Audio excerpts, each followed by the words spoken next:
Hello, my fellow music lovers. I'm Allison Hagendorf, and welcome to the show. This is where we celebrate the universal love of music and the rock and roll spirit that lives in each of us. Thank you so much for being part of the show. I would love for you to hit the subscribe button if you're watching on YouTube, or follow the show if you're listening. I'm so glad you're here. My guest today is powerhouse vocalist Chris Daughtry. We talk all about his new song, Artificial, and how he got into Terminator shape for his epic music video, his journey from American Idol contestant to having the fastest selling debut rock album in Soundscan history, being asked to sing for Aerosmith, coping with family tragedy, and the biggest question of all, is he really the Keanu Reeves of the music industry? And stay tuned after the interview for my sound advice. New music you need to know. It all starts now.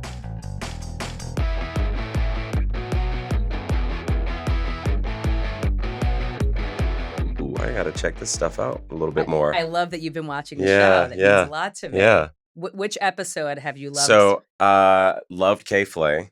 Apparently we have the same business manager. Oh. And You had just finished Youngblood, I love which that is you watch great. And I loved Corgan's. Ah, And I that was a special started watching Royal and the Serpent, but ran out of time. Yeah. Thank you. That means so much to me, honestly, that you've been watching the show. Of course, I appreciate of course. that. Well, you know, I've been wanting to have you on for a while. And I've been wanting to be on for a while, so this was perfect. Also, talking about your T-shirt, because this is a sick shirt you have right here. Oh, thank you. I love Billy Idol so I do too. much. Yeah. So much. I feel like he's like underrated. Oh, absolutely. Like I feel like people don't realize. He still has it. Oh, he still does. Yeah. Now, did you cut that shirt yourself? I did. Okay. I cut the neck out. I'm a perpetual neck cutter. Well, when you have a neck like this, you must show the neck. Show said the neck. The pectoral tops must be shown. Gotta show the striations, right? No, I either cut sleeves or collars. Yeah. I do the same. Yeah. Or I have an Aerosmith bodysuit, which is hard to find, but I have it right now. That's pretty awesome. And I also wore it partially for you because I heard the story. Oh, yeah. That you did receive a call one day from Joe Perry. I did. Please tell me this. So first of all, I'm off tour. We're working on getting ready to go into a second record, or at least we were writing for it. I don't know if we'd already started recording. Either way, I'm at home, and I have the kids in the back of the car, and they're just talking and being loud, and they're younger at the time, older too, and I get this random phone call, and I can't remember if it was an unknown number or if it said Joe Perry, but I answered it, and it was Joe Perry, and I think it was random because I don't think I would have had his number. I had met him before, but I don't think we'd ever swapped information.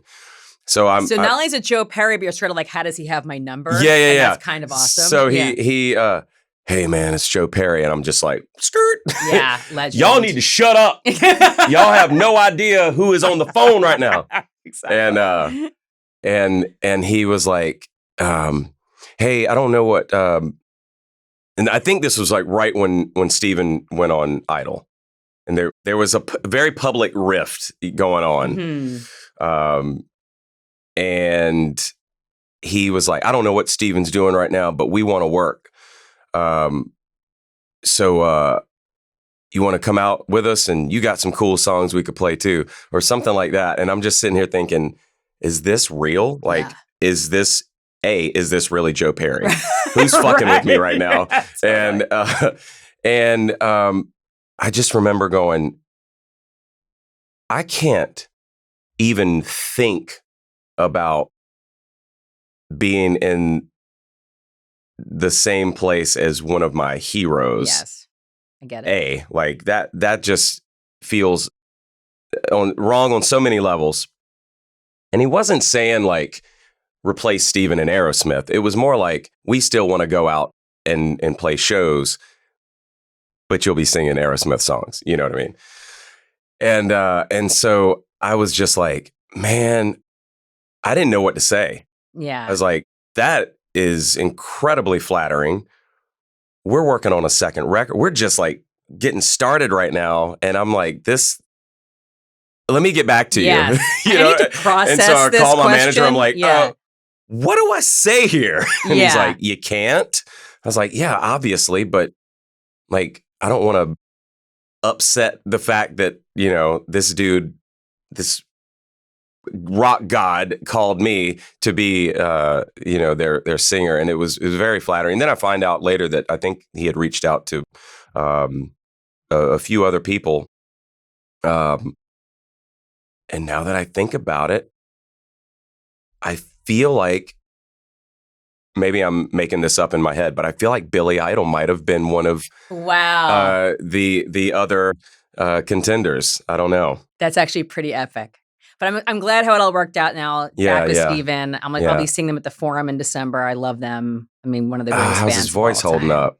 I know. That sounds horrible. Awful. It's injured his voice, vocal cords. I don't know what vocal cord bleeding looks or feels like, but it sounds like nothing I want to have anything to do with. I mean, the fact that not only are they still doing after all this time, but crushing it. Yeah, and I just saw a video. Someone I follow, you ever Plush? Yes, of course. I love Plush. And Bella, the guitar player, had posted a video from the show, I think the night before they had to, and I was like, he sounds awesome. Incredible. He sounds just like hits every note on Dream On. I'm not kidding. I saw them somewhat recently and I was blown away. Yeah. I was like, this is gold. And then I hear that news. I'm like, oh, wow. Didn't see that coming. Well, he is human. Yeah, he is. Yeah, after all. But like, he's still going for it. That's that's inspirational. What's inspirational is artificial. I want to talk about it because what a banger. Thank you. Perhaps one of your hardest songs. I think it is the hardest thing we've ever released. Just so fun. It's so fun to, like, that was like way before I ever, went on American Idol or I was always into heavier stuff. Like even, like when I first got into music, like I'm all over the place right now. No, I love it. I want to talk about all of it. I always gravitated towards, I was always a singer's person. Like who were some of your favorite singers? Oh God. Well, going way back to childhood, I was always just a sucker for a killer melody and a voice that sold it, you know, and whether that was pop music or it was rock or whatever, it was, or country, it was always the voice and the melody first and foremost. So like, I fucking loved Rick Astley growing up. Oh, you know what fantastic. I mean? Like anything that was catchy, I didn't care what it was saying. It was about the melody and the voice. And then fast forward to my brother introducing me to a band called Live, Throwing Copper, and so good. And I think it was around the same time that I was also introduced to Super Unknown from my cousin. It was like this perfect storm of like, holy shit, this is what I'm missing out on. Like, this is music. And all of a sudden, like, that's where everything was like the aggression, the angst, I didn't care what they were saying. I just knew that I felt something. And so it just progressively started getting heavier and heavier. Then I got into Tool. Then I got into Seven Dust. And everything just was like, I kind of feel this. I love what they're doing over here, but I kind of like the aggression over here. How do we bridge that, melodic, singability with the heavy music? And then I kind of lost myself. I think, take me, getting on that show and then getting wrapped up into the commercial side of things and you got the voices in your head or outside of your head telling you this is what's going to work. This is what's going to sell. This is what we need to do. And first record, was pretty much kind of me being allowed to do what I wanted to do with a slight leash, you know what I mean? Yeah. And then progressively got more and more about radio songs. This is what these guys are doing right now. So I don't know if guitars are cool anymore. And in starting to like listen to that in some weird effort to stay relevant. And so you start to believe all of these things that you're hearing and starting to see what other bands are doing.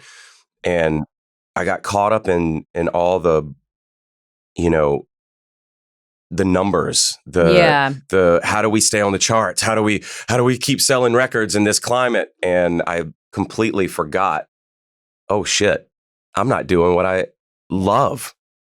And so fast forward to getting off of RCA, finishing that contract, and the pandemic, and I was able to take a step back and go, if I'm watching me on stage right now, am I seeing what I saw when I would see the bands that I love?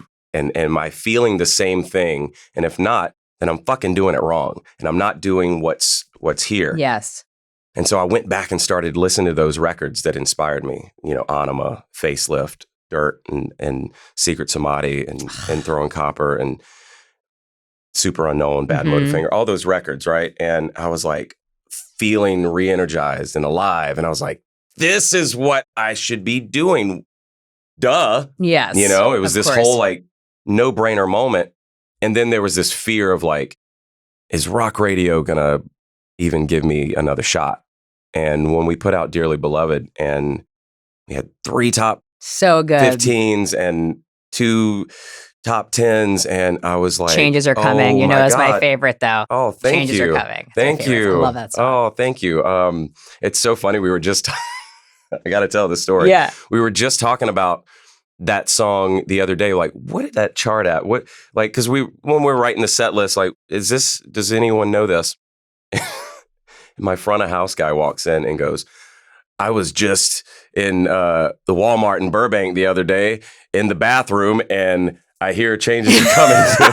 And I was like, well, I guess it did pretty good. You know you've made it if you're in the bathroom at Walmart. I mean, you hear your song. I've heard our songs in grocery stores, but I never heard, you know, the newer stuff in the bathroom at Walmart. So that was like instant validation. Yeah. So what else could you ask for? But that was pretty much my journey, my mental journey on getting back to what and so it was like, and then we did the Separate Ways cover, which was a little heavier, It was like creeping in. And then when we wrote Artificial, I was like, let's just fucking go. Let's go exactly where we've been wanting to go without thinking about radio, without thinking about, is this going to be too heavy for our fans? I actually don't care. Like, I just wanted to put out what felt right to me.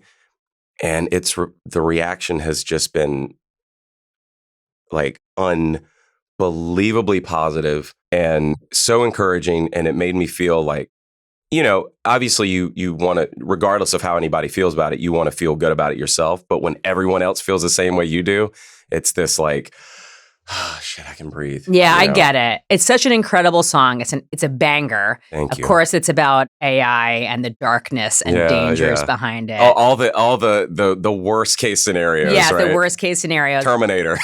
Which brings us to the video, which is so Terminator in the best way. Let's talk about your physique. We have to. I mean, it is impressive. First of all, you shared with me it's like your favorite thing you've ever done in this video, and I get it. I get it. You have always been fit, but I feel like this video, this song is almost like a culmination for you. Like everything has led you to this moment. I really feel that way. My obsession with sci-fi and comic books and action films growing up, and I got to a point where I was like, how can I just incorporate all of it? Yeah. What? You know, I wanted to be an actor. I wanted to be, you know, the next Jean-Claude Van Damme when I was a kid, you know? And I was like, why can't I do it all? Why can't I put it all into, you know, what we're doing? And that was kind of this liberation of stepping away from a label and getting to really hear my own voice again. And even when it comes down to how I was dressing on stage, like I stopped. I think I went through a long phase of just, what am I supposed to do? Mm-hmm. Like, what are they doing? Oh, is that how I do it? You know? as opposed to just being unapologetically myself. And it all kind of came to this video. It all, you know, we didn't have anybody like doing our wardrobe or anything like that. And I didn't want, even for the photo shoot for the last record, I didn't want that. It's like, why? Right. Like, why don't we just show up Be us. and what we, you know, what we feel is us. And so yeah, this video, this idea came from, you know, obviously the song is talking about the darkest part of AI. And obviously there's many, many great things about AI that we use in our everyday life, but it's like social media. It's like in the wrong hands, it's completely destructive. Right. And so it was like the first time I'd written a song that really didn't have any kind of hope. Right. You know what I mean? Mm-hmm. And I was aware of that. I was very self-aware of that. And at the same time, it just felt so good to listen to. And it reminded me of like, I remember when Scott Stevens, our producer, played me the riff and we were having this conversation about, you know, Chat GPT and all these different things that were happening. And he was talking about like, oh man, my wife had dinner with her friends who are AI coders, and this isn't shit. Like, it's so much worse than we realize. It's so much worse Yeah. that's happening that we don't know yet, that's coming out. And he's like, what if we just wrote a song about it? Like something about becoming artificial. I was like, why don't we just call it artificial? And he's like, well, tell me what you think of this riff. And he played just the opening riff. And I was like, that sounds so like Imperial March, like Darth Vader. Like it was just like, this sounds so dark. I love it. And I'm so obsessed with, you know, Sleep Token. And it just had this, it reminded me of our version of that, you know, and I was just like, yes, let's lean in hard. And we had already been writing, like, I think we'd already had like 5 or 6 tunes written for this new album. Oh, really? And we kind of pumped the brakes on everything once we wrote this. And I was like, this is it. Like, Focus. we need to hone in on this one and get the band in on it. And let's go. This is the first single. And they were all, and Scott and Marty, my producers, were both like, yeah, I kind of agree. And at this point, we have no release date in sight of a record. It didn't matter. I was like, this is the best thing I've ever done. This is the best thing we've got right now. Let's fucking go with this. And so I instantly had this idea of like, you know, cyborg me or you know, some sort of, I had a very expensive idea, put it that way, that now I have to sell my new record label on. Yes. You know, which we'll get to Which that. I want to talk about, Big Machine. And this was a true, this was a moment when I realized that I did the right thing by signing with them. Because what they wanted to spend versus what I wanted to spend could not have been any further apart. Interesting. So we had to go, this is why we need to spend this. This is the idea that I have, and I feel like this song deserves this vision. And they said, okay, let's go. And we had already had the team lined up to do this video with the treatment and everything. And it was the most fun I've ever had shooting a video. Like, it was, I'm walking into this room the day before that just looks like a storage room, and then the next day it looks like a full-blown lab from like Westworld or something. Exactly. And I'm so just like, Westworld. I love that reference. And it's all practical effects, and it was so cool and like old school. And then the stuff we shot with the band is in front of this Real Engine, or Unreal Engine rather, which is like the shit they're using on like Mandalorian and TV and film these days, where you're interacting with this background that is following the camera. And it's so cool to see on film, like, oh my God, we're in this like post-apocalyptic world. Even, you know, it's not like we're having to react to a green screen. We actually feel like we're a part of it. And it was so much fun. And everyone involved was so into this idea that they just wanted to make the best piece of art they could. And you could see it. It was the least stressful video shoot I think I've ever been on. And it was all from this brainchild that I created in my head. And I didn't know how it was going to come to life. I just knew I needed people that knew how to do that shit. And so Ethan Maneke, who directed it, he co-directed Machete and Sin City and a lot of stuff with Robert Rodriguez. And he was so in, and we all had this same idea. Like, we wanted to reference like all these old school, like Alien, Terminator and Ex Machina and so anyone who is like, oh, it's a ripoff of Terminator, it's completely intentional. Like we wanted to go there with this. All the inspiration. And so it was so much fun.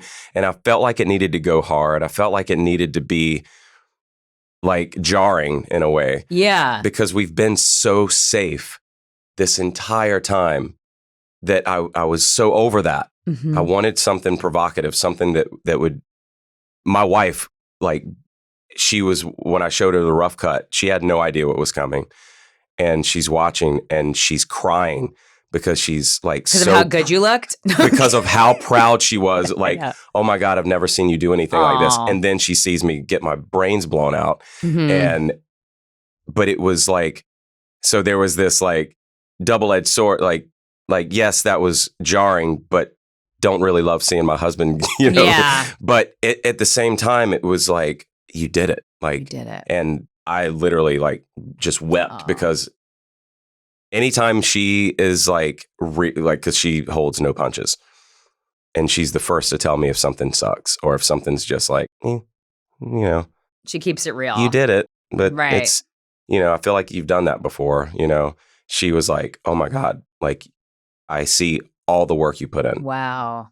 And so yeah. What long a story moment short, that was for you. Like, this video was such a cathartic experience for me as an artist. Like, I felt like I was finally creating something that meant something bigger than myself,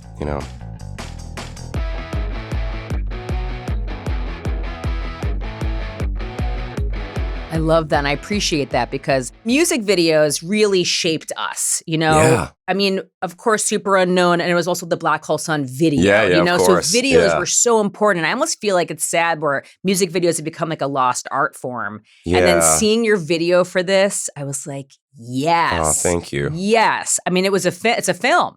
Yeah. It's a film. It feels like a culmination for you. And of course, your physique, like for real, that was a lot of work. Talk to me about that. I appreciate that. So I had been, for those who have been following my Instagram for the last 2 or 3 years, I've been peppering in like, progress shots here and there just to kind of show that I was taking this serious, mostly to hold myself accountable. Yes. Like, so I put it out there. I got to stick to it. Right.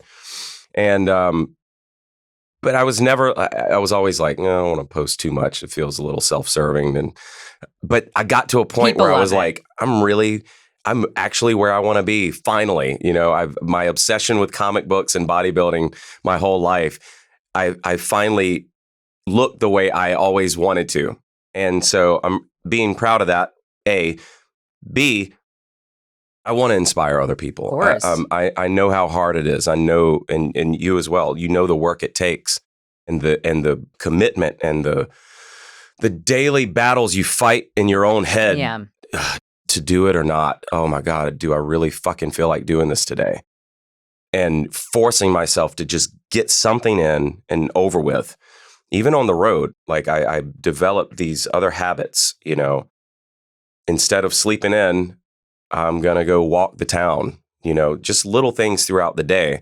Like we talked about, having a gym in your house. Yes, I don't have time for an hour and a half workout. The kids are busy for probably about 10 minutes. Exactly. Same. So I'm gonna run in there and I'm gonna do a couple sets of something just to give me a mental victory, right? That's literally what I do. Yeah. Same. Yeah. Same. And so doing that sort of stuff multiple times a day, every day, all adds up. And a lot of people think this, this is overnight or whatever. I've been working on this for 3 years at least, but I also worked really hard as a teenager. Yeah. And you get that satellite muscle, like where it bounces back, once you kind of reprogram yourself and change your shitty eating habits and take things seriously again, you tend to bounce back once you get over the hump rather quickly. But this was a 3-year journey. And then I had kind of gotten myself to a place where I'm like, this is the video I want to make. But how far can I go? Like how really dialed in can I get here? So I have a really amazing friend / mentor who we train remotely sometimes, but mostly I train myself. He just, he gives me a lot of, information and a lot of coaching, a lot of, strategic dieting things, when to eat this, but I don't restrict myself very much. I eat clean mostly. And I go off the rails like once a week. Got it. But this, the 2 weeks leading up to this, it's there was no hardcore. going off the rails. There's no room. There was no room for I was walking every day with a 40-pound weighted vest after every meal or every dinner, every night. Walk the neighborhood for like 30 minutes with 40 pounds on me, training in the day, and just really being methodical about my diet. But how clean were you eating? But I gotta love what I eat. I'm not miserable. Right. And I got hooked up with this company, MegaFit Meals, which I've done a lot of meal services before, and this isn't like they're not paying me to say this. I've done other meal service. You've done them too. Yes, they're bland, and it's like the worst. It's fuel. Yeah, it's fuel. That sucks. Right. That life sucks. It does. That suck. is not fun at all. So I tried these upon the recommendation of my day-to-day manager, actually, and she was like, "You got to check these out." And I was like, "All right, I'll try it." I've tried other ones, and I was like, "This is doable. I could literally do this every day." And it's not. It's clean, but it's not like making me miserable and hate my life. Right. This is making. So and what I don't kind of have stuff to think. Well, yeah. I mean, it's just you got your macros and you can customize it. And that's great. Like I need more protein because I'm a hard gainer, so I have to double up on the chicken or the steak, and then do the greens or the I love asparagus. So like air which is frying, the best before a shoot. Air frying asparagus or Brussels sprouts. That's so like great. I love it. I'm lucky that I love stuff that's actually good for you too. But I used to be the worst junk food junkie. Like it was any given day you'd see a double cheeseburger and fries in my hands. Well, it's a whole mindset or a 6-pack shift. of beer. Well, you kind of become almost like addicted to it. Yeah. Where you crave it. But once you kind of reset, then you start to crave that. Yeah. So we got here, and that is true, by the way. All it takes is, a couple days of sugar, and you're like, I think I want more of that. Yes. But I flew my trainer out with me because I was like, I want you to be on set with me. I want you to tell me when to eat, what to eat. Yes. And we trained hard a couple days before. We got out here like 3 days before the shoot because I wanted to really be prepared mentally, physically. And so we trained hard, and then the day before was no training. Like let all the inflammation get out of your body, drink a ton of water, hydrate, dial the carbs back, up the protein, and then the day before the shoot, you carb load. Yeah. And I'm on set, and I'm like, can I eat another rice cake with sun butter and jelly and hemp seeds and dates and all the nuts and loving it. And so it was like every hour I would have another rice cake and I love that stuff. So I'm not like, oh, this is. I love it too. So I love it too. So I'm just waiting for my next rice cake, right? And then the next day it was kind of the same, but just dialing it back on the portions because you don't want to be like full stomach when you're out there shooting, and you don't want to be overhydrated where you're holding water, but you don't want to be underhydrated where I'm having muscle cramps on the set. Such a sweet spot. It was a tightrope. And what sucks is we had to shoot the band first because our guitar player had a thing he had to get back to. So we needed to shoot that stuff first instead of the shirtless scene. That was end of the day. So I'm like, I'm mentally freaking out going, can we just get this? I've been working towards this moment. I'm like looking at myself going, I'm holding too much water now. This sucks. And then I see the monitor. I'm like, oh no, we're good. We're good. I look pretty good right now, actually. I'm like, can we hit it from this side? This is my good side. Let's have the lighting overhead. I was very instrumental in the placement of that lighting because it was hitting me from the right, and I was like, no. The symmetry over here is so much better. So good. So and it took years for me to like get to a place where I could comfortably tell a director or a photographer without feeling like I'm just being bougie and extra. Like, no, you know what? I know myself enough to know that when I see this shot afterwards, I'm going to be kicking my own ass for not saying something. Plus, you worked so hard to get to this I know moment. what I've been looking at for the last 3 weeks. We got to hit it from this angle. Yeah. And my my trainer, he's this vegan bodybuilder, and he's just yoked, shredded to the max. He's like the anomaly. Like, you don't see many vegans look like this. And I'm thinking he's going to be there the whole time watching the monitors because that's what I brought him out. They cast him in the fucking video, and now he's a security guard in the back. So he's over there like in between takes, checking on me, going, "Okay, like go ahead and do a few push-ups and let's get the veins popping." That's incredible. That is amazing. So he's the dude with the big beard and the slick back hair. With the gun. Cast in the video. Yeah, he got cast. Which is funny because my wife said, why don't you get Fraser in the video? This was like before I flew out to LA. I was like, well, I don't know if there's a place for him. I don't know if he wants to do that. But if the opportunity arises, I'm sure he'll be day one on the set. My director's like, you want to be a security guard? I was like, well, she's going to love this. She suggested it. So something similar happened to me. I was A&Ring Lamb of God at the time when I was doing A&R Epic Records. And I go as their A&R person to the set of their Redneck video. Yeah. And I'm there supposed to sort of like oversee everything. And then the band's like, they're the best. I love them. They're like, Allison, you need to be part of the video.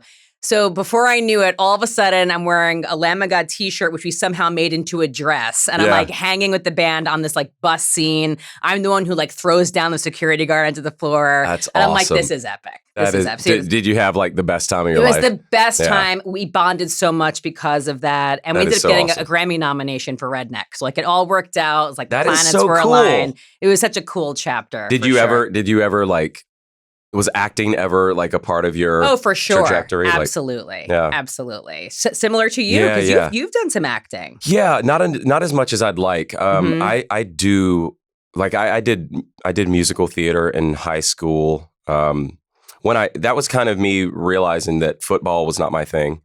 I was only doing that because my friends did it, and it was I was pretty athletic, but I was athletic. I had the capabilities. I was not very good. You know what I mean? Like I can run fast. I can hit. And now you got me running a play. I can't catch a ball to save my fucking... It was the coordination. I didn't get it. And I was just like, this isn't my thing. I got into musical theater and I was just like, oh, this is what I want to do. And so before that, I wanted to be a comic book artist. That was my first love. And then I found musical theater. I knew I didn't want to do musical theater, but it was kind of like, oh, well, at the time, not many people knew I could sing anyway. So it was like, oh, this is kind of a way to like. When did you realize you could sing? That's a really good question. I remember at a very young age, like I said, I was obsessed with singers. But I didn't consider myself one. I just felt like everybody could do what I was doing. I was just mimicking what I heard on the radio. And so I would sing along, and I remember my cousin would always like, do the Rick Astley impression. And I love that Rick Astley has had such an effect on you. He's had a massive effect. It's so good. But it was just a really vivid moment in my childhood. So I thought I could kind of emulate stuff, and I would always like emulate like cartoon characters and stuff like that. So, but I never considered myself a singer, and no one knew me as a singer. So it was always this like, well, how do I tell somebody that that's what like this Yeah. weird, uncomfortable feeling of like, even my best friends that have known me my whole life, how do I all of a sudden go, ta-da, I'm a Yeah. singer? And so I think it was like in my teens, me and my parents, we moved to Virginia. And this was right around the time I was introduced to those records I was telling you about earlier. I forgot about the Black Album, by the way. Of Metallica course. Black Album. That was the other one. My brother had just gotten back from the military, and he was like, that was my introduction to metal. And I was like, my head exploded. I'm like, this is the best thing I've ever heard. And so I was always kind of drawn to it, but I didn't see myself as a singer. I'm an artist. This is what I do. This is what everybody knows me for. And I'm a clown. So like, acting, like that's easy to sell people on. And I remember I would find myself trying to sing along to these records, and I felt like I could kind of do it. Like I was kind of like, I think I sound like I'm able to do, like maybe I'm good at this, Yeah. right? So I started to kind of believe it myself. And I remember, and I'm in high school, and my friend well, he wasn't my friend at the time, but I'm getting ahead of myself. I'm in algebra class, and there's a guy in there by the name of Robert Nesbitt, who he always had his guitar. And I remember one day he was over there playing. And by the way, I grew up around music my whole life. My dad played guitar, my granddad, lap steel. Like, Love lap steel. I didn't care. Mhm. It wasn't what I was into. It wasn't the music I was into.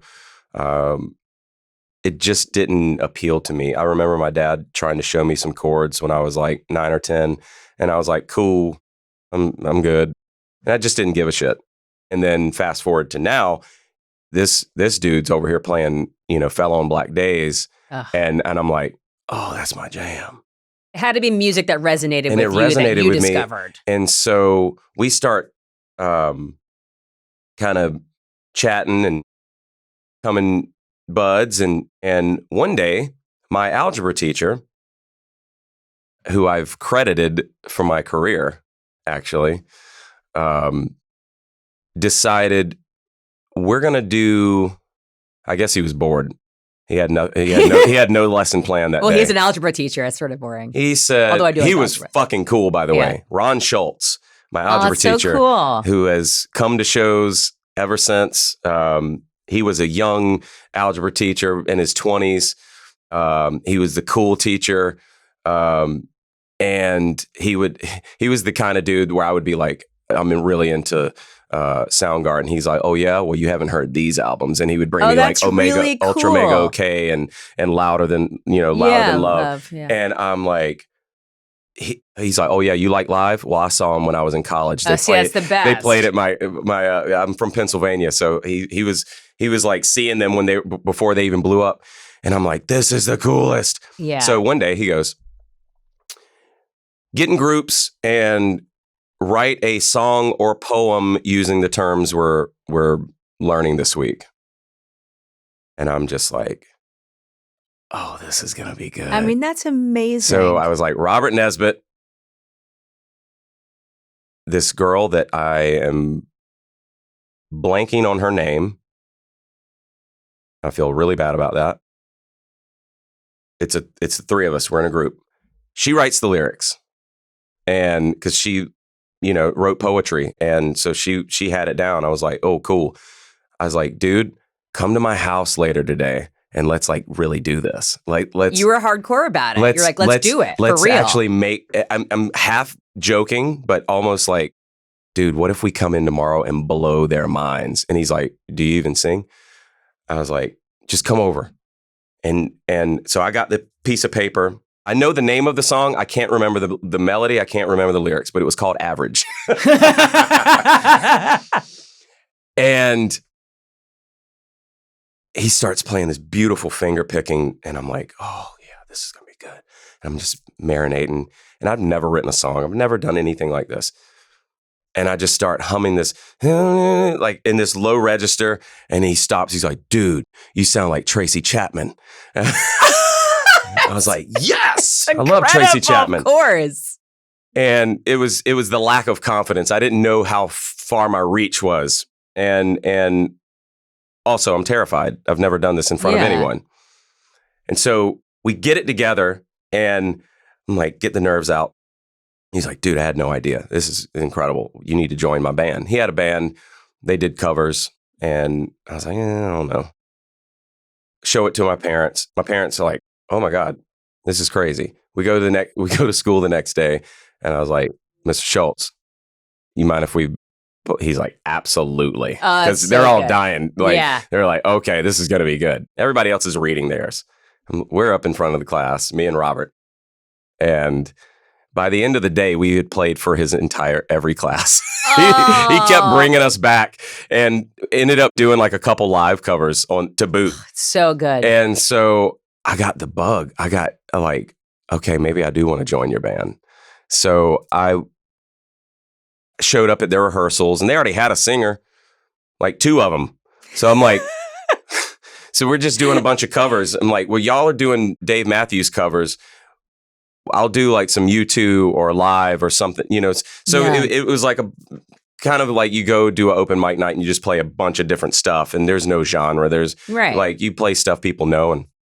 And that lasted a minute.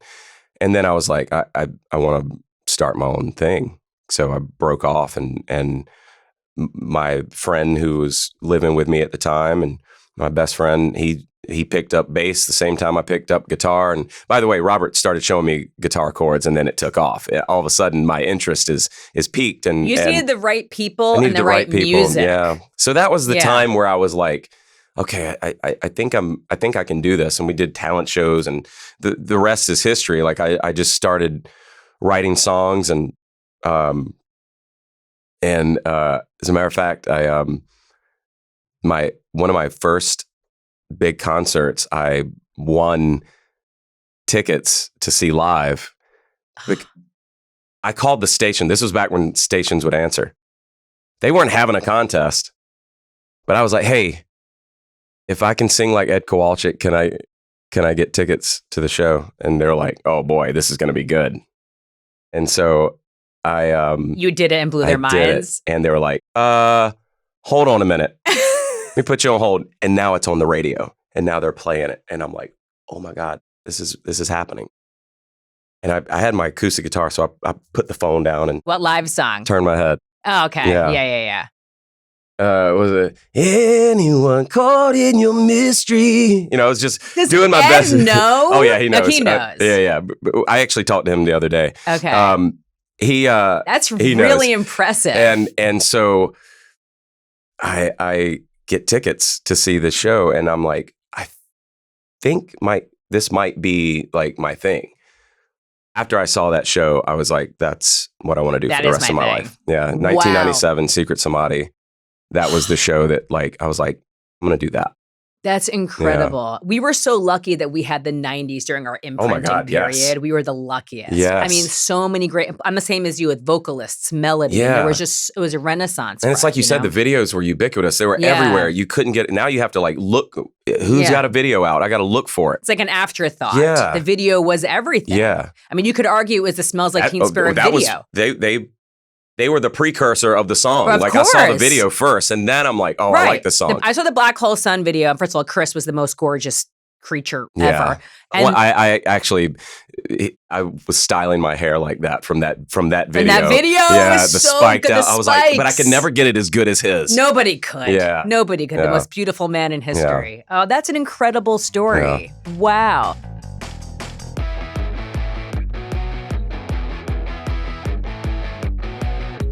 So music's your thing. Prior to American Idol, you had auditioned for Rockstar in Excess, right? Yeah. But you didn't make the cut. So how did you still have the courage to then pursue American Idol? That happened in the same year. So, so it was kind of this thing where I was like very against doing anything like that because you know, I'm in my head going, my heroes would never do this. Right. Prince would never do this. You know, Chris Cornell would never do this, you know. But also there was no internet. Well, there was internet, but there was there was no like... There were no platforms. You didn't have the platforms to get the music out there at any given turn. Like anybody can... Oh, MySpace, I think, was all we had. Yeah. That wasn't really...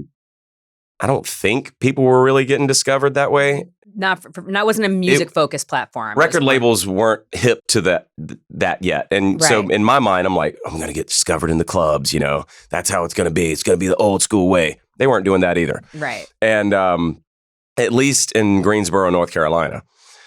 And so I felt like at that point I'd been doing this for like close to 10 years, spinning wheels. Yeah. You know, and my wife was always like, she would say things like, your band is holding you back.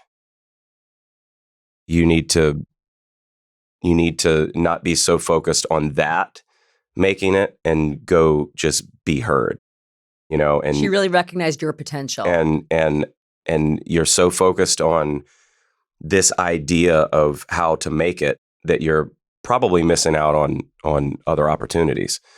So she would suggest things like, oh, just go on like Star Search or whatever. And I was, no, never, not doing that.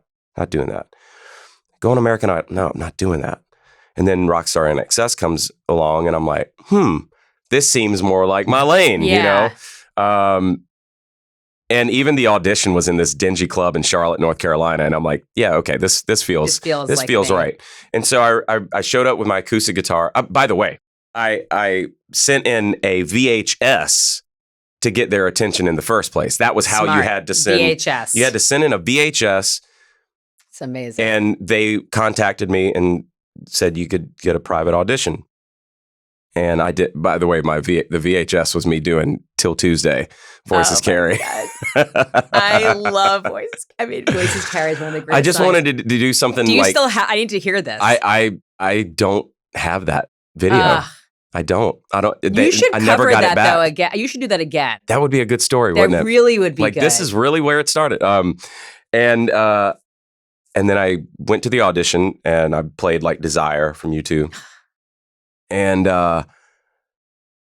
did the interviews and everything, and it was looking good. It was like, oh man, they're asking me a lot of questions that feel like you would ask if someone's actually going to be on the show. Months go by, I hear nothing. And I had the producer's phone number, and I called her. I was like, I just need to know anything. Yes. So that I can mentally move on with my life. Yeah, totally. You know? Because every day I'm just like, oh my God, this could be it. This could be the moment. Like this could be the biggest opportunity. Like I'm spending money before it. Like I'm just thinking of like all the possibilities, right? Yeah. And I get a hold of her, and she's like, yeah, they just think, and I'm paraphrasing, but it was something to the effect of, we think this show would actually hurt you. Interesting. I thought that was just a nice way of saying we don't want you. But she was like, they really think you've got something that they feel is not right for this band, but we also feel like this show could limit you in some way. And I was like, okay, all right, whatever. And then I watched the season and I was just like, maybe I'm kind of glad I wasn't on that. And it didn't feel like, for whatever reason, I kind of felt like, I feel like peace about this. Like this isn't, I'm not sitting back here going, that could have been me. Right. Oh, seething, you know? And then American Idol season 4 comes out. And so I'm watching. Now I'm like, maybe there's something to this. And it wasn't the same as I remembered previous seasons. It wasn't the same pop stuff to track. It didn't feel like a karaoke show this particular season for whatever reason. Oh, there's a live band. Oh, like they're doing rock music. Oh, they're doing other stuff. And that was the season with Bo Bice, Carrie Underwood, and Constantine. And I was like, nobody's doing modern rock, but at least this feels like maybe there's a space for me. Right. So I kind of got it in my head at this point. I didn't make this one. What's it going to hurt to audition? And so it was a very, very vivid, terrifying process. I remember being in Denver, Broncos Stadium, because the audition I was going to go to was in Memphis, which was going to be the closest to North Carolina at the time. They canceled it because Hurricane Katrina, and now they're using the FedEx Forum to house people. So they canceled that audition. And I'm like, well, that's the closest thing to here. The next audition is in Denver. My job, literally raised money for me to fly to Denver. Oh. What were you doing at the time? I was a service advisor at a car dealership. Okay. I know jack shit about cars. But I can make you believe anything. I'm a good salesman. And so I go, and it's just me, and I get up at 5 a.m, and I'm in the parking lot. I stay at the Red Lion in the parking lot of the Broncos Stadium, and I walk over, and I'm in line. And at this time, there's maybe a couple hundred people in line. I'm the early bird, and I'm ready. And we get our tickets, little tear-off ticket, and you go and you sit in the stands, and there's 10,000 people here in these stands, and you wait for your number to be called. And we go down to the field, and there's a line of producers that are probably, if my memory serves me correctly, 15, 20 feet apart, and each producer has a line. And each line, person steps up all at the same time to each individual respective producer. So you're kind of hearing, in your peripheral, other people singing and everything. Man, that is so Complete stressful chaos. And distracting and overwhelming. And I walk up. How are you staying sane during this? And I walk up. Holy cow. And he's like, "What's your name?" I tell him. He's like, "And go." And I just belt out, "I Put a Spell on You," CCR's version. Mm-hmm. And it must have been the loudest thing on the field, because everybody kind of stopped and looked at me. And then he was like, "All right, you're in." Oh And my God. I barely got 20 seconds of it in. And then That's so stressful. I got to go do paperwork. And then you got to go audition for the executive producers. And which was the next day. But while I'm doing paperwork, that producer comes find me and goes, "Hey man, come here. And introduces me to another producer named Megan Michaels, and says, "Can we go in this room real quick? Hey, do what you did for me, man. Do what you did for me." And this isn't even part of the audition at this point. So I'm now I'm just singing for other people, and they were all like, "Oh man, this is the," and I'm just like, "Oh my God, this is actually happening. Oh my God, this could be it." And so I sing for the executive producers, and they weren't nearly as impressed. And sang the same song. And they're like, "Yeah, it's a little raspy. Maybe come back when you do it for the judges." I'm like, "Oh, okay. Oh, so this is, yeah, just do something maybe Joe Cocker or something." I'm like, "Oh, okay." And they're like the letter. And I'm like, "Okay, well, maybe if I do what they ask." Oh, so they suggested that if song. I do what they ask, then maybe I'll get in. And so but I'm thinking this is going to be tomorrow. But because auditions were pushed because of now I got to come back 2 weeks from now. Oh, no. For the judges. Now I'm just hating my life at work. This is the worst. Oh my God. Because now I'm still working, and I'm just knowing this is going to happen, and I'm stuck here right now. So I'm the worst employee for 2 weeks. So I go back. Now you really didn't know anything about cars. You were like, "I'm not even pretending." Now I'm not even pretending to know about the cars. Don't even know. And I can't say anything because I'm under oath. Yeah. And I'm just I don't even know. Yeah, I ain't going to be here next year. I love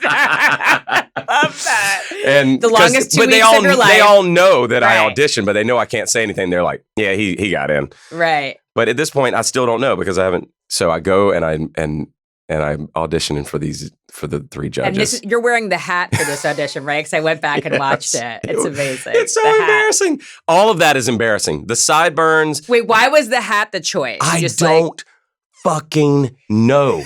I was obsessed with, I think I saw somebody in the 90s wear this cool straw cowboy hat. Maybe it was Scott Weiland. Right. And I just wanted one. Right. And I That's just fair. thought Anything Scott Weiland does is cool. So I think I remembered seeing him and I was just like, that's so cool. It folded up on the sides. That's awesome. And so I was such an imposter for years. I was like, whatever they're doing is cool. I want to do that. I was terrified in this audition. Like, absolutely. I mean, you could see it on my face. I barely moved. All I was focusing on was getting the notes out, being in key. I was robotic as you could be. And so at the time... That's what Simon had said about you. And he was absolutely correct. And that's what people don't realize is like, everyone for years, fuck him, man. He doesn't know what he's talking about. And I'm like, I'm a person who takes criticism and I take a step back from it and I try to find the truth in it. I try to find what's really being said here. Okay, there's usually not smoke without fire, right? There's got to be some thing that made him say that. Right. So I would watch that and I'm like, yeah. You also weren't this person then. I wasn't that. You hadn't had any of this experience. I had no idea who I was then. I thought I did. I had no idea.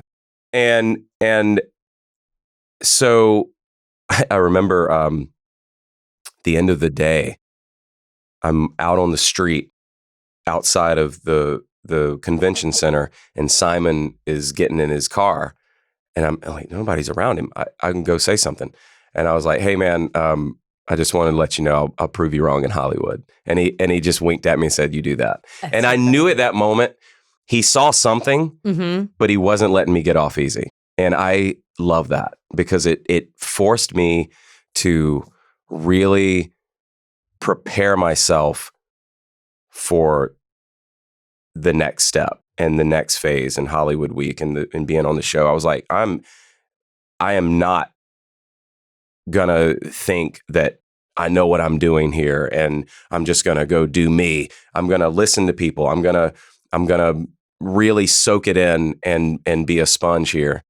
And because I'm thinking, I'm gonna get on this show. I'm gonna play songs that nobody's heard of at least in this audience. Right. And I'm gonna get kicked off like week 1 or 2. But people will know my name and I can get more gigs at home. Oh my God. That's your thinking. That's as forward thinking as I was. You had no idea you were going to get as far along as you did. Absolutely astonished. So each week you're like, I made it. I made it again. Then it starts to get in your head like, oh my God. I might win this thing. Yeah. I don't know. Everyone's telling me that. And that's the worst. When people start telling you, oh, you're going to win this. Oh, this is a shoe-in. When everybody starts saying that, it is like the kiss of death. That's the danger. Yeah. And I was just like, I didn't want to win this show. I literally just wanted to be a musician that could do this and not that. Yes. And make my living doing this and not being at a day job. No offense to people who have a day job. Wasn't for me. Mm-hmm. I knew from a very early age when I was 5 years old, I didn't know what I was going to do, but it was going to be something big. And I always told my mom that. I was like, I'm going to do something big. And that's incredible. The feeling that you had. Yeah. And I knew that I was, my second record, Leave This Town, was about that. And knowing that I was never going to be there. Like I all respect for where I grew up, but I knew there was nothing there for me. Mm-hmm. And I was going to have to make a move to do something, whether it was art, whether it was acting, it didn't matter. I knew it was going to be something creative, something artistic, and it was going to be bigger than anything in that town. Right.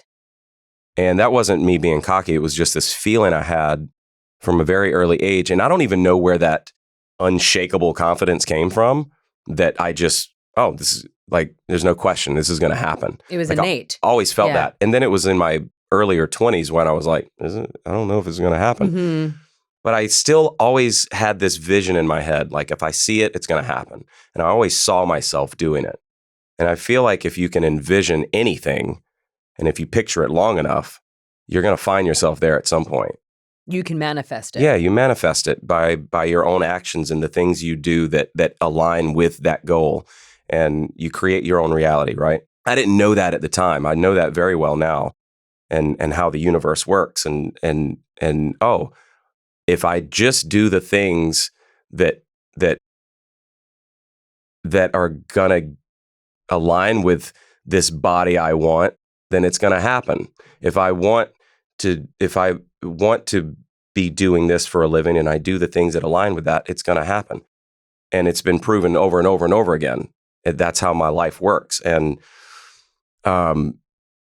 so I'm on this show now, and I don't know where it's going to go. I'm all of a sudden getting an offer to sing for Fuel. Like my head's about to explode here. Like, what is happening? And you get in this mindset of like, oh, but what if I win? Is that really what I want? But when you're in a race and all of a sudden you think you can win, why not? Of course you want to win. So you keep running. Yeah. And then it didn't happen. So there was this moment of deflation. Oh my God. And then I had to take a step back. Wait. That's not what it was about, though. That's not what this was about. This is an ego thing now, because you just got humiliated on TV. You lost. Not humiliated, but you know, you're like, you didn't win. You didn't win. You shocked everybody. You didn't win. Get over it. And so obviously for 15 years, people are still like, I voted for you. And I'm just like, well, you didn't fucking vote enough. No. What?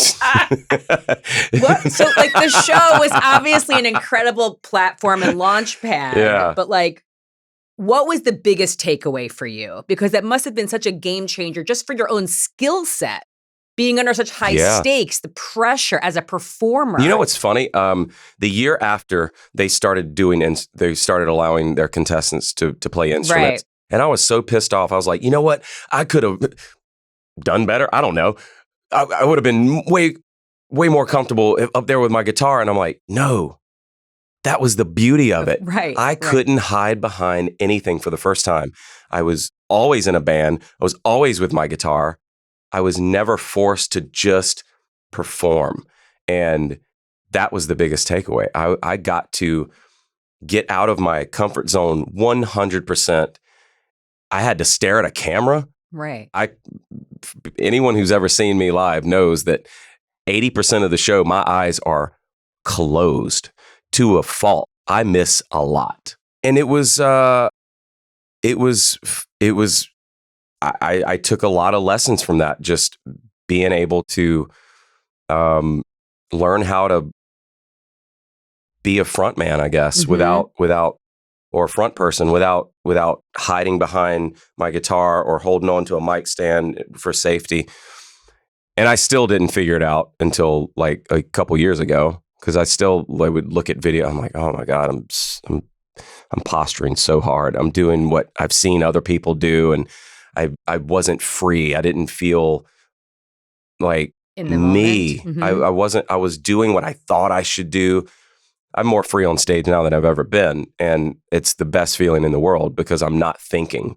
I'm just doing. I'm just performing. I'm just feeling whatever. I'm feeling whatever's coming through me at the time, And so even if it didn't happen right away, it definitely forced me to know what that felt like to not be, restrained or constrained by an instrument or That's just kind of out in the front. Based on record sales, you are the third most successful former contestant behind Kelly Clarkson and Carrie Underwood. Yeah. There were so many talented people that, just their careers did not continue. You have, of course, continued to do your best, better and better and better. You have put out your best music, your best video. What do you attribute to your longevity and like Carrie and Kelly versus other people who've had a similar platform or? Yeah, I mean, it would certainly be easy to give up It would certainly be easy to, once you saw the decline of record sales, to just go, well, I guess the best is behind me. And I think I did go through a phase where I was worried that the best was behind me and that I had already done, and I was only basing that on numbers. I wasn't basing because your debut album, Daughtry, was ridiculous. Yeah, that was completely unexpected. Was it the fastest selling rock album on Soundscan history? Like, that is insane. That stat still feels like a huge lie to me, but every time I hear it, it's kind of like I'm hearing someone else's story. So yeah, that really is a mindfuck when all this stuff happens so quickly, and then the next record does okay, not nearly as good as the first one, and then the next record does barely half of what the second one does, and you start to equate your success to numbers and go, oh, well, the best stuff is behind me. I barely like my first record, artistically speaking. I respect it for what it did for me. I respect it for what it has allowed me to do, and the platform it allowed me to, or the level of success I was allowed to reach because of it. Artistically speaking, it's not very much me. It's not. I don't feel like I had a lot to say back then. I didn't feel like I lived. I didn't have a broad world view of how the world works, of how of people, and getting to travel the world and see how other people live and how other people, other cultures work. I was in such a small southern bubble. Yes. And so the last 5 or more years has been spent deconstructing what I grew up believing, what I grew up hearing and being taught, and now I feel like I can fully be myself, and I feel like I have something to say, and I feel like I've lived through a lot. And that, it feels like success to me. Like, I'm able to put that into music now. Like, someone asked me the other day, like, what song has gotten you through a hard time? Like, and I'm instantly going, I don't know of a song out there that I've listened to that when I was going through a hard time where I was like, oh, that brought me comfort. But what I do know is me getting it out into my own music brings a lot of comfort, and it's very cathartic and therapeutic. And I wasn't allowing myself that freedom early on because I was thrown in rooms with these writers and these producers, and I'm listening to what other people are doing, and I'm writing my version of that, as opposed to, what do I have to say? And obviously, there are very personal songs on those records. Don't get me wrong. I can go back and go, oh, that's about this. That's about this. I just feel like I was limiting myself in what I was allowing to be shared. Right. And Dearly Beloved was that record that I felt, I'm writing for me. I'm not writing for radio. I'm not writing for a number. I'm not writing to appease this format or this. I'm writing what feels right to me, and allowing that to be the barometer. If I feel something when I'm listening to this, if I feel something when I'm in the booth and I'm cutting these vocals, and that feels right to me. That's as powerful as it gets. And there's a bunch of songs on those older records where I remember just begrudgingly being in that booth, just like, going through the motions. Fucking sing this, really? Mm-hmm. And there's a couple songs, that were kind of thrown on me that I didn't write, that I kind of have PTSD over. Like, it's like that doesn't feel like me, regardless of how well it did on the charts. That's interesting. Yes. I've had to kind of be bullish about the fact I'm not playing that one. Yeah.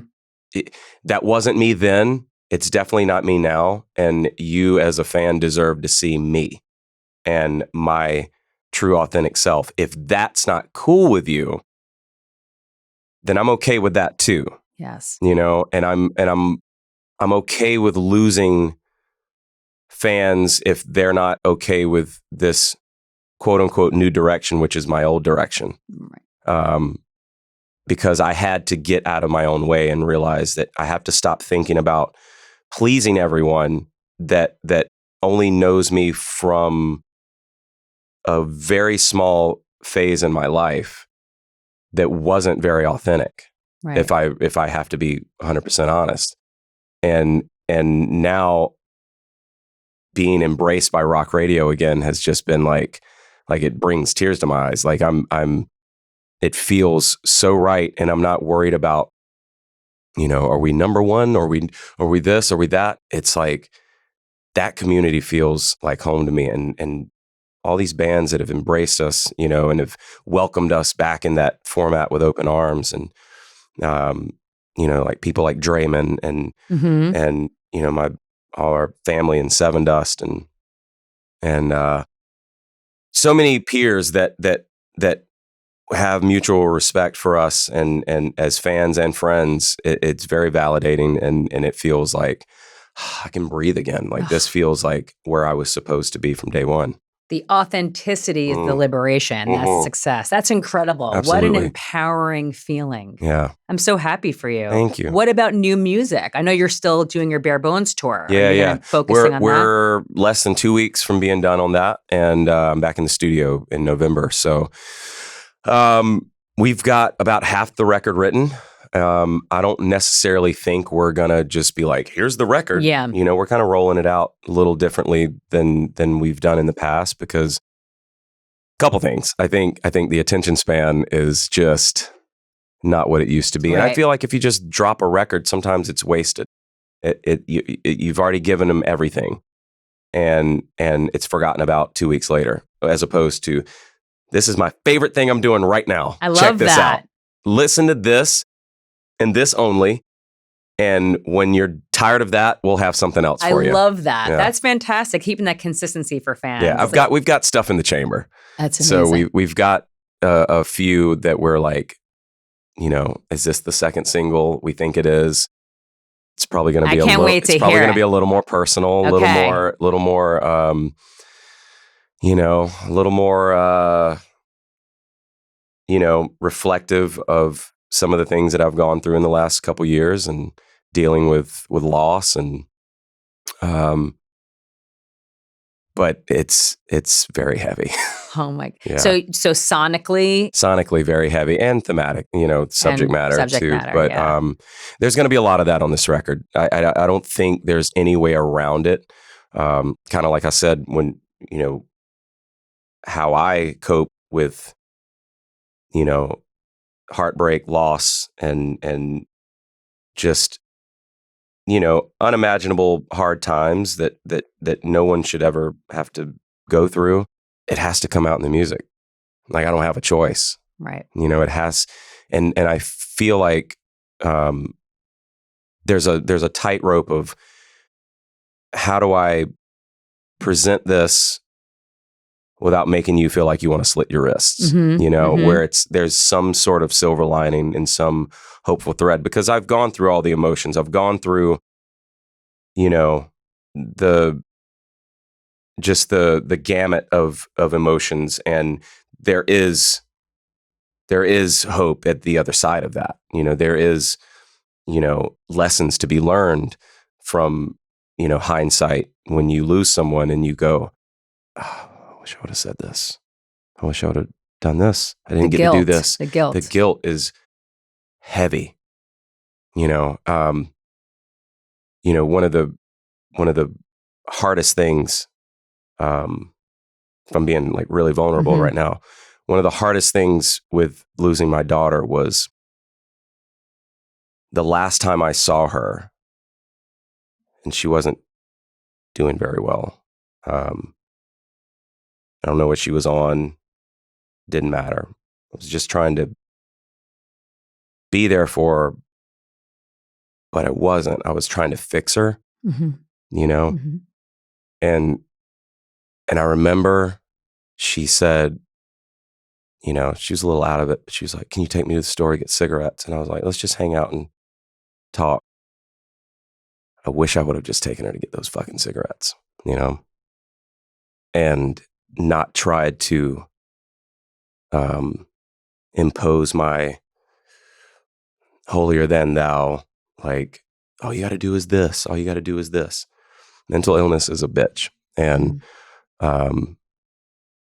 I encourage anyone out there who's dealing with the deepest, dark places of their mind, which we all look, we are all batshit crazy at the end of the day. Let's be honest. True. And we're all one bad day away from just being in, you know, down the rabbit hole. But it's how we cope with it, and it's how we, you know, process it and how we deal with it. And some people are better at it than others. There's no shame. There is no shame. If you're dealing with shit that is just too heavy for you to bear, I promise you there's somebody else in your circle that understands. Absolutely. So if it's not your, it doesn't matter. There's someone that you can talk to. Because I do feel that if you're able to just get past that one day where you felt like it was worth ending, then there is something better on the other side of that. Absolutely. Yeah. What do you do when you're feeling down? How do you sort of get through? Oh my God, I am the worst. I am the biggest self-doubter. I'm the biggest, you know, I feel like I have imposter syndrome at all the time. Even coming on this show, I'm like, oh, like she has like these are real artists. Oh, you know, like, you know, I'm being serious. Like I that's the stuff that I tell myself. And I have to, I have two people over here all the time, and I'm always like shutting them up. And, you know, the gym has certainly been a huge, huge tool in my belt to battle depression or anxiety or self-doubt or, and just, you know, just having people around you that you can like share shit with that might be uncomfortable, and having, it doesn't have to be a big circle. As a matter of fact, I suggest the smaller the better.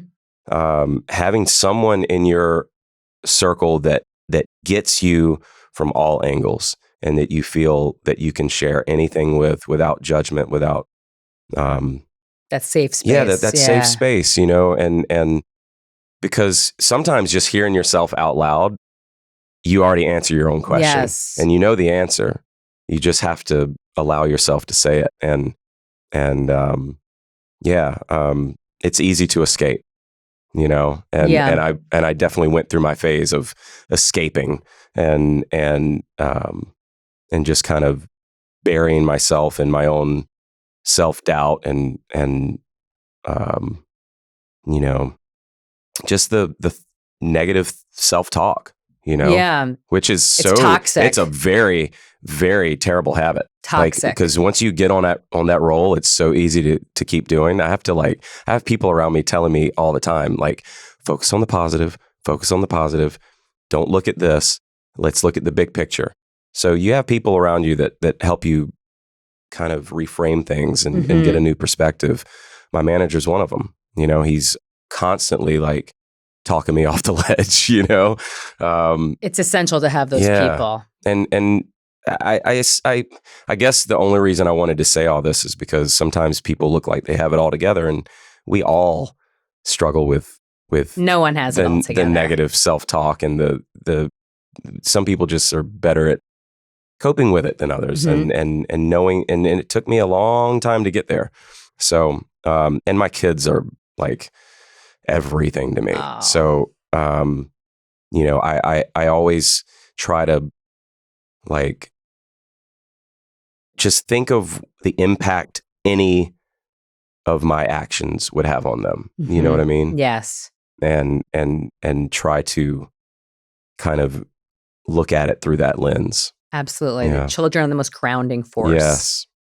Yeah. I read somewhere someone said that you are the Keanu Reeves of the music industry, which I wanted to share with you. I have never heard this. I saw it somewhere. That is the best thing I've ever heard. I was like, this is a perfect moment for me to share this with you. Oh my God. Because first of all, Keanu has sat in that chair on my show. So you and Keanu are now connected. I feel his energy. But I saw that and I was like, that's beautiful. Oh. That's like the ultimate compliment. I've never heard that. And I could not receive a better compliment. Isn't that than the best? I really wanted because to share that with you. I've never met him, but I've only heard he's a beautiful, the best stories person. About anyone who's ever talked to him, met him. And in any interview I've listened to, I'm like, I love this guy. He is a wonderful. Oh, that was another person. one I watched. I watched some of the clips from that episode.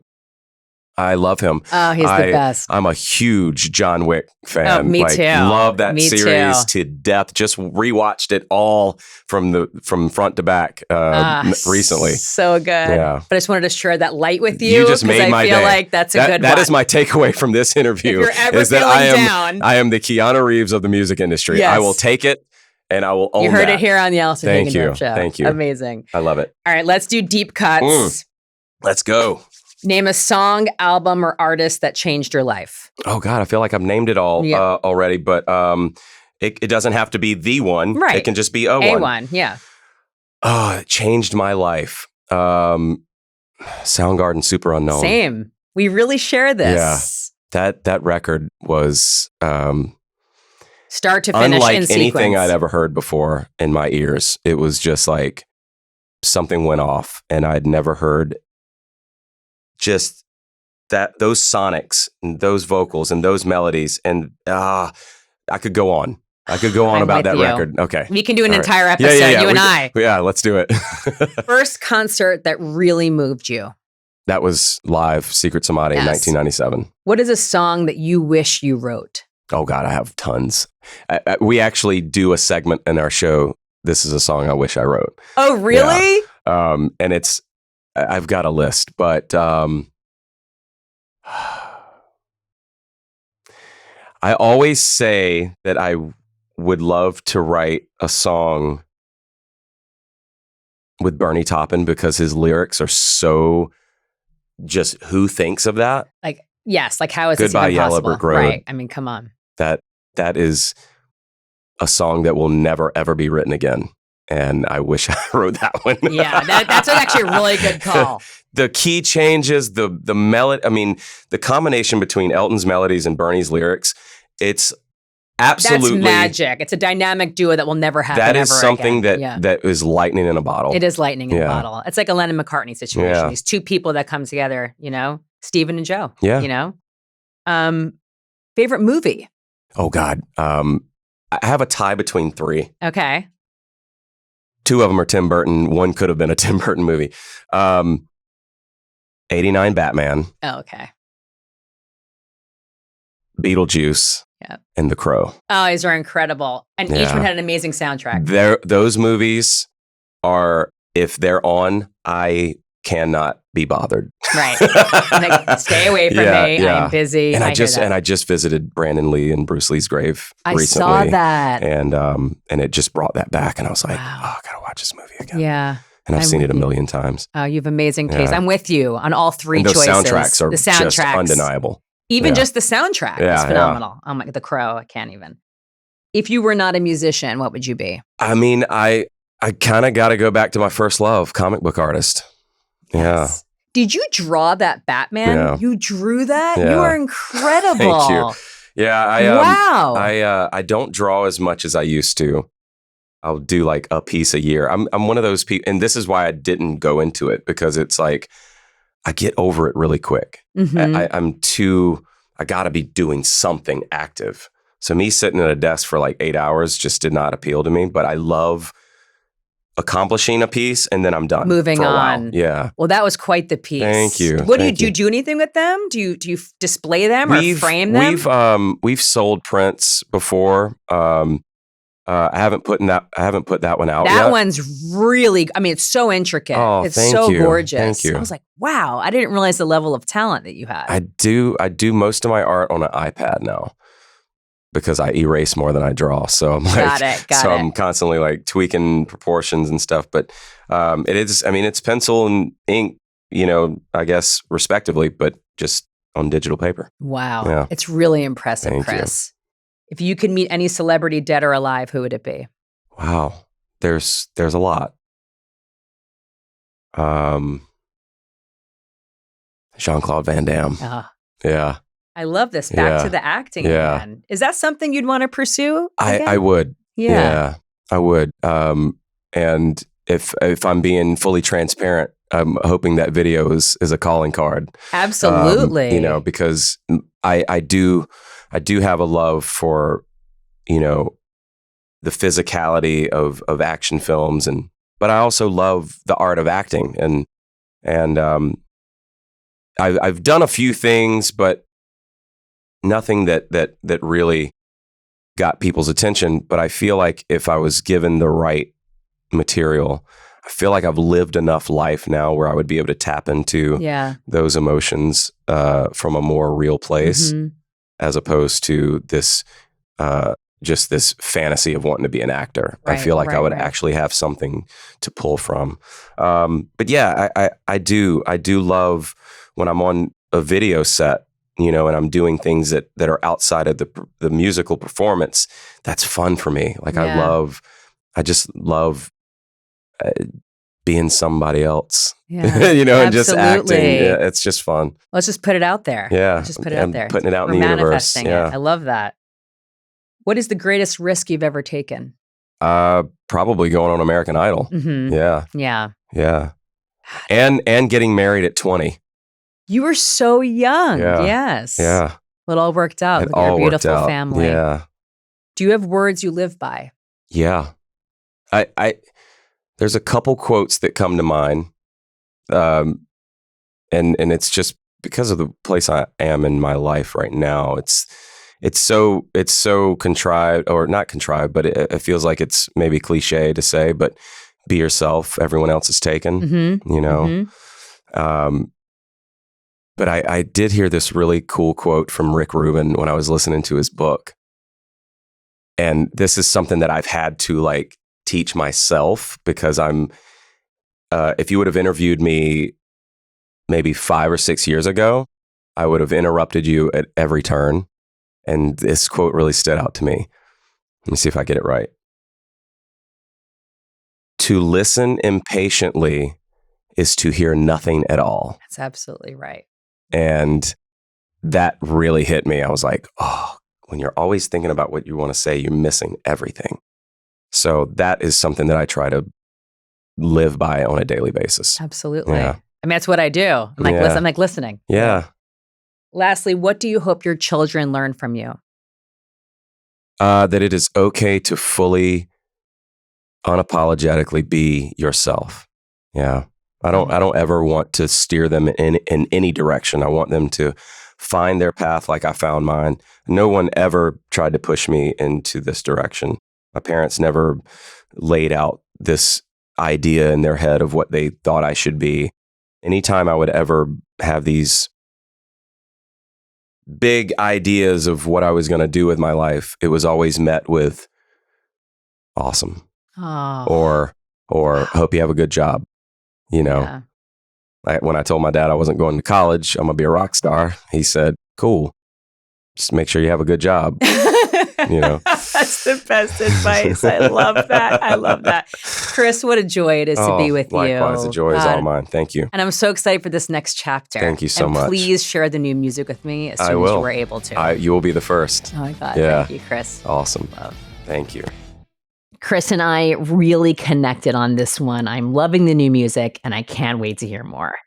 It is now time for my sound advice, new music you need to know on the Allison Hagendorf Show playlist.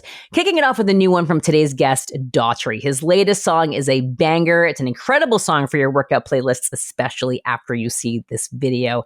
I personally know the work required to get to this caliber. I have the utmost respect for Chris's dedication and his physique, the video, this music. It's an inspiration for all of us. Check out the latest from Daughtry, Artificial.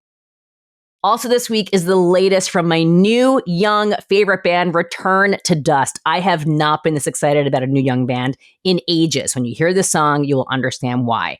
Powerful double melodic vocals, driving guitars. Sebastian, the guitarist, is only 17, and great emotional songwriting. I am obsessed with this band, obsessed with this one out today. It is called No Love. Next up is the latest from Los Angeles dark alt-rock duo Holy Wars. I love this band. Frontwoman Kat Leone is a force. The video for this song is not to be missed as well. So artful, as she always is. The album is called Cult Classic. It comes out November 10th. But until then, listen to their latest, Body Temple. That's my sound advice this week. Search for the Allison Hagendorf Show playlist wherever you listen to music. Thank you so much, as always, for being part of the Allison Hagendorf Show. New episodes drop every Friday, so make sure you follow and subscribe so you don't miss a thing. You can find the show wherever you listen to podcasts, and you can also watch the show on YouTube. I would love to hear from you, so please like, comment, review, rate, whatever you're feeling, and reach out to me on socials at Allie Hagendorf. I'd love to connect with you. Let me know who I should interview next and who I should feature on my sound advice. Thanks again. I'll see you next week. And remember, you're a rock star.